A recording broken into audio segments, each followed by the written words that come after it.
യേശുവേ, അങ്ങയുടെ തിരുരക്തം ഞങ്ങളുടെ മേൽ ഒഴുക്കണമേ. എല്ലാ അനുഗ്രഹ തടസ്സങ്ങളും മാറിപ്പോവട്ടെ.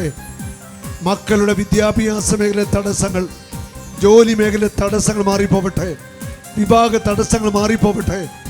സാത്താൻ ഏതൊക്കെ മേഖലകളിൽ തടസ്സം വിതയ്ക്കുന്നുണ്ടോ ആ തടസ്സത്തെ യേശുനാമത്തിൻ്റെ ശക്തിയിൽ, യേശുവിൻ്റെ രക്തത്തിൻ്റെ ശക്തിയിൽ സഭയോട് ചേർന്ന്, എൻ്റെ ആത്മീയ പിതാക്കന്മാരോട് ചേർന്ന് ബന്ധിച്ച് ബഹിഷ്കരിക്കുന്നു. നിർവീര്യമാവട്ടെ. ദൈവജനം സ്വതന്ത്രമാവട്ടെ. ഞങ്ങളുടെ കുടുംബങ്ങൾ സ്വതന്ത്രമാവട്ടെ. ഞങ്ങളുടെ സഹോദരങ്ങൾ സ്വതന്ത്രമാവട്ടെ. ടീമങ്ങൾ സ്വതന്ത്രമാവട്ടെ. കിങ് ജീസസ് മിനിസ്ട്രിയുടെ ഓരോ വ്യക്തികളും സ്വതന്ത്രരാവട്ടെ. മിനിസ്ട്രിയിൽ പ്രവർത്തിക്കുന്ന ഓരോ വ്യക്തികൾക്കും അവരുടെ കുടുംബങ്ങൾക്കും വിടുതൽ ലഭിക്കട്ടെ.